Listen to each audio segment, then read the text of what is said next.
everybody. Today we're going to be looking at some blues and boogie-woogie piano inspired banjo comping patterns that I've adapted here. So we'll jump right in. The first one we'll take a look at just to kind of get a frame of reference. Probably the most common blues shuffle or blues boogie that you'll hear on guitar, so it should be pretty familiar in your head, would be this kind of thing. And that's kind of lifted straight from left-hand piano, blues piano as well. And all that is you've got your root, G in this case, on the 4th string, the 5th above it on the 3rd string, the D. We're going to rock back and forth between a D and an E. So I'll just take that up a whole step. And we can move that around the neck.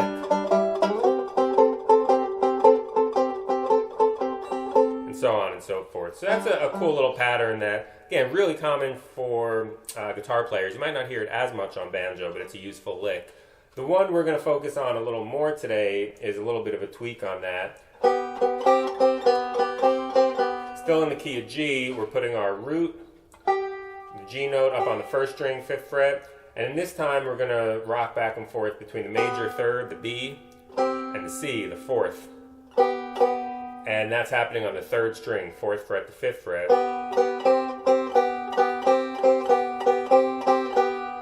And to give it even a little bit more bluesy flavor, we can get into that major 3rd by hammering up from the minor 3rd, so that B flat to a B, so we get.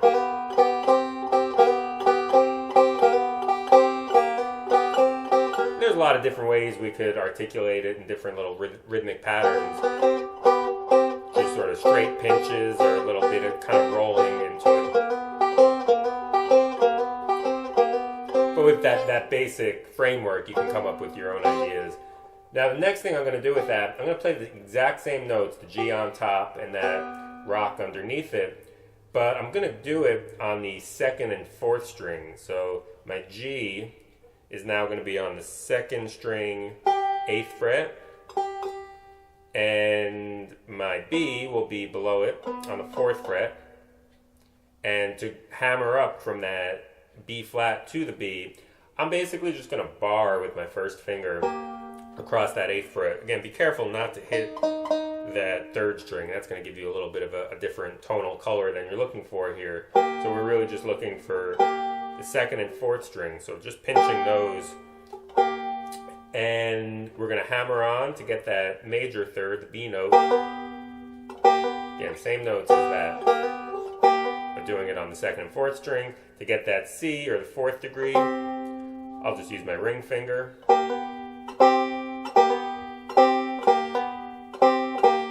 The reason I like doing it on those 2nd and 4th string, it's just a fuller sound that you're going to get out of the instrument down there. And since this is kind of meant to evoke or mimic that left hand of a piano, little bassier sound, it's just got a fuller sound up there. And you can take it up the neck and you get, it's a really nice tonal quality on the banjo.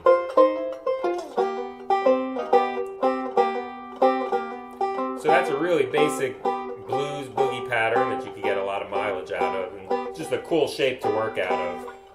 It's kind of based just out of that D shape, the G chord up there, but again, since we're only really looking to pull out a couple of specific notes, namely that root on top and rocking back and forth between the 3rd and the 4th, I find it's easier to use this kind of altered fingering for it.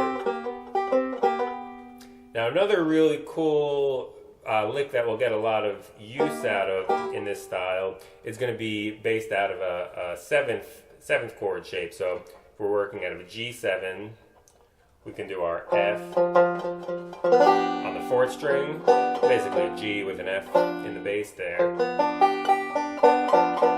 And in this case, we're going to do that same hammer from minor 3rd to major 3rd. And I'm going to hit the 2nd and 3rd strings at this time. So it's kind of like a bar across the 3rd fret.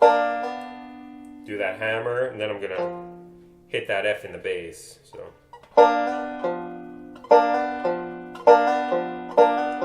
And now, when I go up to the 4th degree, the C, instead of just hitting that single note, I'm actually going to hit the E above it. So it kind of just looks like a barred C chord. I'll actually do it with my pinky just to keep my hand a little more rooted. So when we do that, I'll rock down on the 4th string 5th fret. So we've got this kind of pattern.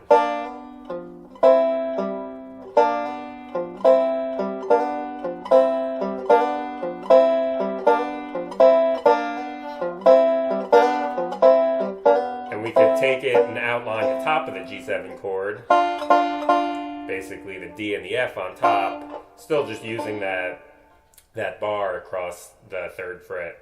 And I'll still just rock that against the G, our root note, on the 4th string. So if we incorporate that piece of it, we get this kind of pattern.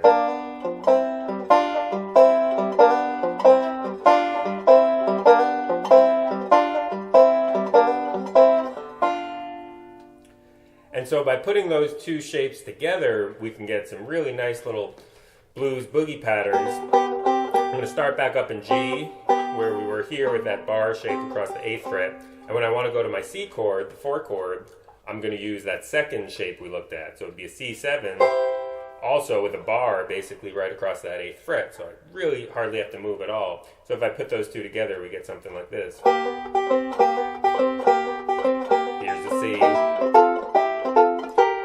back to G, to C. Any number of ways you can combine that, but it gives you a nice foundation to have these real compact chord movements. So now I'm going to take those and put together a little bit of a sample of a 12-bar boogie pattern. And here it goes.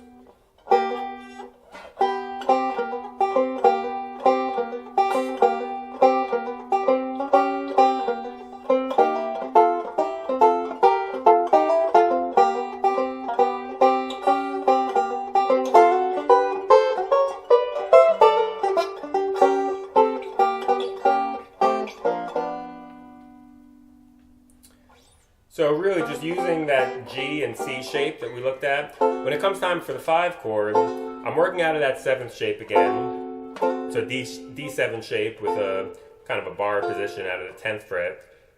But I'm just going to keep that ascending pattern going and get a little chromatic movement. So I'll break that down here. So we've got that hammer-on from the minor to major 3rd. And then up to the 4th, the 7th on top.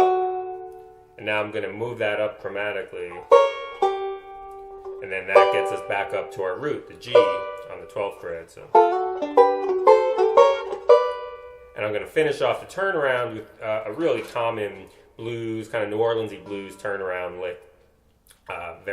You'll hear it everyone from Dr. John to Professor Longhair, kind of one of the prototypical New Orleans piano licks. It'll be like this. It's got a little hammer-on pull-off in there.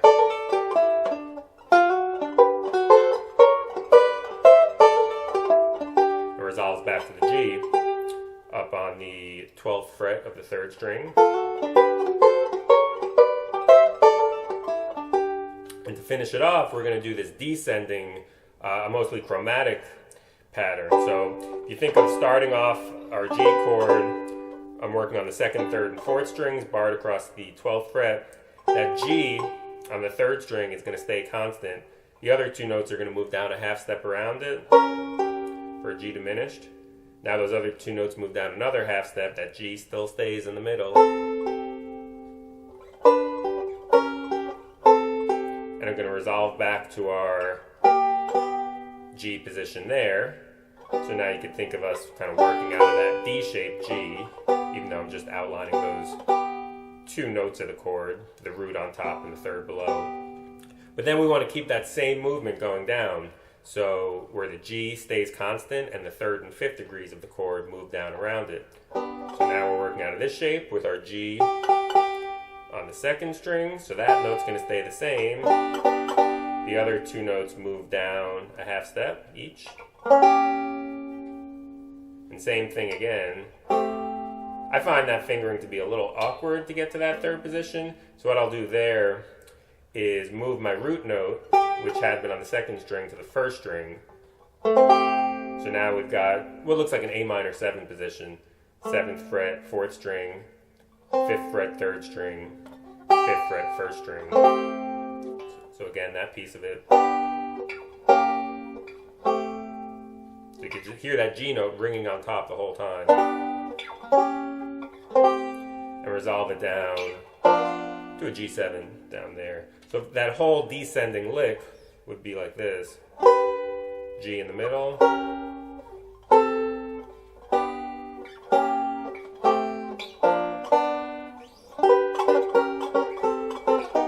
Oops.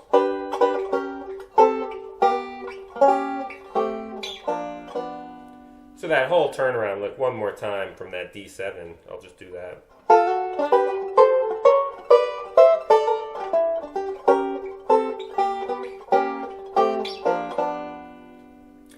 You can see transcriptions for this in the November 2018 issue of the Banjo newsletter. I'll also have it up on my website with links below. So check it out there and hope you dig it. Thanks.